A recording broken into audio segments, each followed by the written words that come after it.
हमारे विष्णु प्रभाकर जी हैं। बच्चों, आप मेरे साथ यह एकांकी पिछले भागों में पढ़ चुके हैं तथा इस एकांकी पर आधारित अभ्यास प्रश्न भी हल कर चुके हैं।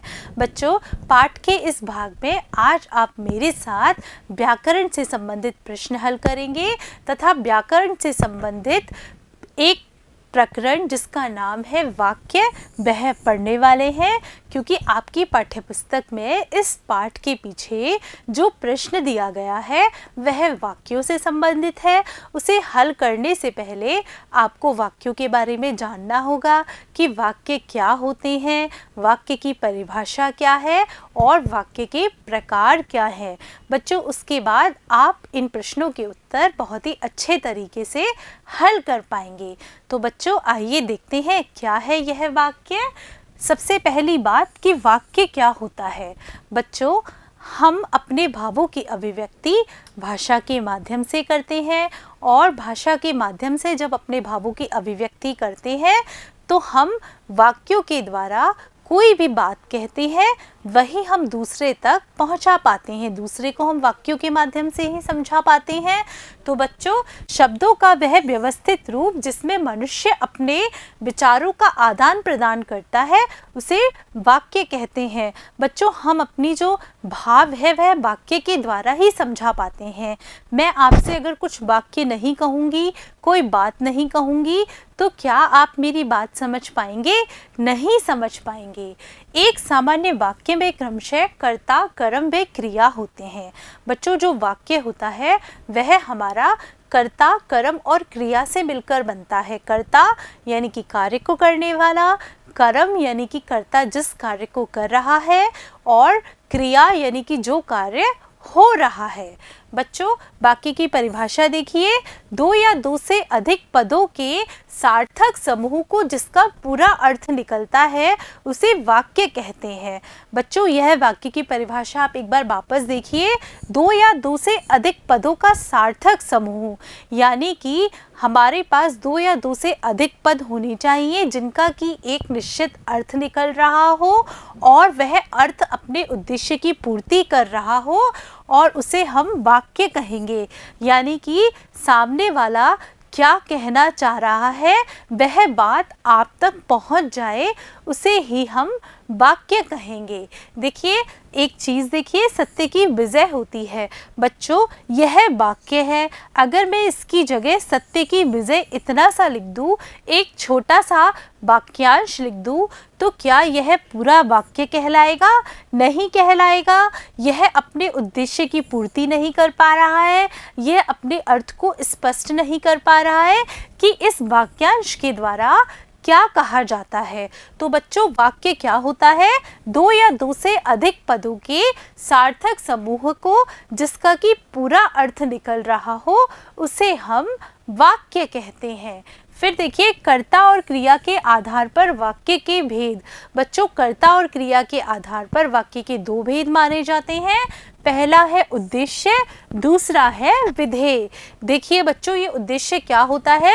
जिसके बारे में बात की जाती है उसे हम उद्देश्य कहते हैं।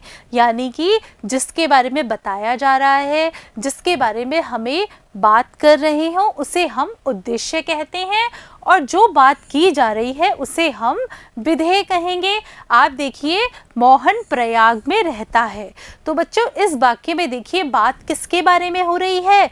मोहन के बारे में हो रही है। बताया जा रहा है, किसके बारे में बताया जा रहा है? मोहन के बारे में बताया जा रहा है। अतः ये मोहन हमारा क्या कहलाएगा? ये मोहन हमारा उद्देश्य कहलाएगा, और हमारे उद्देश्य के बारे में जो बात की जाती है वह हमारा विधेय होता है। तो इसमें से विधेय क्या होगा? प्रयाग में रहता है, क्योंकि हमारे उद्देश्य के बारे में यही बात बताई जा रही है कि हमारा जो उद्देश्य है वह प्रयाग में रहता है। तो बच्चों, आपको यह उद्देश्य और विधेय समझ में आ गए होंगे। उद्देश्य क्या होता है? उद्देश्य वह होता है जिसके बारे में बात की जाती है। विधेय उद्देश्य के बारे में जो बात की जाती है उसे हम विधेय कहते हैं। बच्चों, अर्थ के आधार पर वाक्य 8 प्रकार के माने गए हैं। कौन कौन से 8 प्रकार के? देखिए, विधिवाचक, जिसे कि आप विधानवाचक भी कह सकते हैं। प्रश्नवाचक वाक्य, निषेधवाचक वाक्य, आज्ञावाचक वाक्य, संदेहवाचक वाक्य, विस्मयादि बोधक वाक्य और इच्छावाचक वाक्य और संकेतवाचक वाक्य। बच्चों, आपकी पाठ्यपुस्तक में जो प्रश्न है वह इन 4 वाक्यों के प्रकारों से संबंधित है, इसलिए हम इन 4 वाक्यों के बारे में विस्तार से पढ़ेंगे। तो बच्चों आइए देखते हैं। सबसे पहले विधिवाचक या विधानवाचक वाक्य क्या है। यह है कि जिस वाक्य से क्रिया करने या होने का बोध हो उसे हम विधानवाचक वाक्य कहते हैं। बच्चों, इसमें सरल वाक्य आते हैं। देखिए, रमा खेल रही है, यह एक सीधा सा सरल वाक्य है। यह विधानवाचक या विधिवाचक वाक्य के अंतर्गत आएगा। फिर देखिए निषेधवाचक वाक्य। निषेधवाचक वाक्य क्या होता है। बच्चों, जिस वाक्य में क्रिया न करने या न होने का बोध हो उसे हम निषेधवाचक वाक्य कहते हैं। यानी कि जिस वाक्य में न का पता चल रहा हो, क्रिया के नहीं होने का पता चल रहा हो, उसे हम निषेधवाचक वाक्य कहेंगे।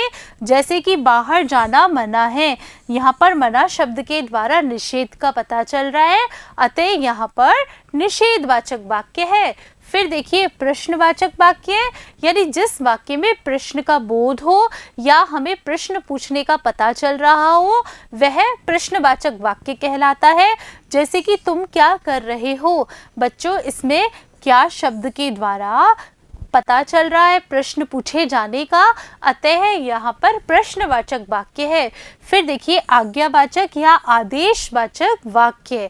बच्चों, जिस वाक्य में आज्ञा, उपदेश, आदेश, अनुमति या प्रार्थना आदि के भाव प्रकट हो रहे हों उसे हम आज्ञावाचक वाक्य कहते हैं। इसे देखिए, तुम बाहर जाओ, यहाँ पर आज्ञा दी जा रही है, आज्ञा देने का भाव होने के कारण आज्ञावाचक भाव है। निरंतर कोशिश करने वाले कभी नहीं हारते। बच्चों, यहाँ पर उपदेश दिया जा रहा है, अतः यहाँ पर आज्ञावाचक वाक्य है। फिर देखिए, हे प्रभु मेरा विश्वास कमजोर ना हो। बच्चों, यहाँ पर प्रार्थना होने का पता चल रहा है, अतः यहाँ पर आज्ञावाचक वाक्य है। बच्चों, आइए अब हम प्रश्न हल करते हैं। देखिए क्या बताया गया है। मोहन ने केला और संतरा खाया। बच्चों ध्यान देकर पढ़िए। मोहन ने केला और संतरा नहीं खाया। मोहन ने क्या खाया। मोहन केला और संतरा खाओ। बच्चों, यहाँ पर ये 4 वाक्य दिए गए हैं। मैंने आपको अभी अभी वाक्यों के 4 प्रकारों के बारे में पढ़ाया था।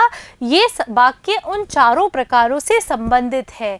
देखिए, पहला वाक्य किसी कार्य के होने के बारे में बता रहा है, अतः यहाँ पर विधिवाचक वाक्य है जिसमें कि यह बताया जा रहा है कि मोहन ने केला और संतरा खाया। फिर देखिए दूसरा प्रकार का वाक्य, मोहन ने केला और संतरा नहीं खाया। यहाँ पर नहीं शब्द होने के कारण निषेध का पता चल रहा है, यानी कि मनाही आ रही है, इसलिए यह वाक्य का कौन सा प्रकार है। यह वाक्य का निषेधवाचक प्रकार है। फिर देखिए, मोहन ने क्या खाया। यहाँ पर क्या शब्द के द्वारा प्रश्न पूछे जाने का बोध हो रहा है, अतः यहाँ पर प्रश्नवाचक वाक्य है। फिर देखिए चौथा प्रकार का वाक्य, मोहन केला और संतरा खाओ, यानी कि मोहन को आदेश दिया जा रहा है, मोहन से कहा जा रहा है कि मोहन केला और संतरा खाओ। आदेश देने के कारण यहाँ आदेशवाचक वाक्य है। बच्चों, आपको क्या करना है, यहाँ पर आगे एक वाक्य दिया गया है, इसके बाकी 3 रूप तुम सोचकर लिखो, यानी कि तुम्हें इस तरह से वाक्य के 4 प्रकार बनाने हैं। देखिए, पहला है बताना, नहीं मना करना, पूछना, आदेश देना। तो बच्चों यहाँ पर तो विधिवाचक वाक्य का उदाहरण आएगा, यहाँ पर निषेधवाचक वाक्य के बारे में आएगा, यहाँ पर प्रश्नवाचक वाक्य के बारे में आएगा और यहाँ पर हमें आज्ञावाचक वाक्य के बारे में बताना है। तो देखिए, बताने के बारे में हम बताएंगे कि रुथ ने कपड़े अलमारी में रखे, यानी कि रुथ ने अपना काम कर दिया, कपड़े अलमारी में रख दिए। अगर हम इसे निषेधवाचक में बनाएंगे तो कैसे बनाएंगे? रुथ ने कपड़े अलमारी में नहीं रखे, यहाँ पर नहीं शब्द लगाएंगे। फिर देखिए, जहाँ पूछने का भाव होता है वहाँ प्रश्नवाचक वाक्य आता है, तो यहाँ पर हमें प्रश्नवाचक वाक्य बनाएंगे। क्या रुथ ने कपड़े अलमारी में रखे? फिर देखिए, आदेश देना, रुथ कपड़े अलमारी में रख दो, यह आदेश देने वाला वाक्य हो गया। तो बच्चों, आज आपने मेरे साथ वाक्य के प्रकार पढ़े, वाक्य की परिभाषा पढ़ी और वाक्य से संबंधित प्रश्न जो कि आपके पाठ 8 में दिया गया था वह हल किया। बच्चों, मुझे पूरा विश्वास है कि आपको वाक्य के 4 प्रकार बहुत ही अच्छे तरीके से समझ में आ गए होंगे। धन्यवाद बच्चों।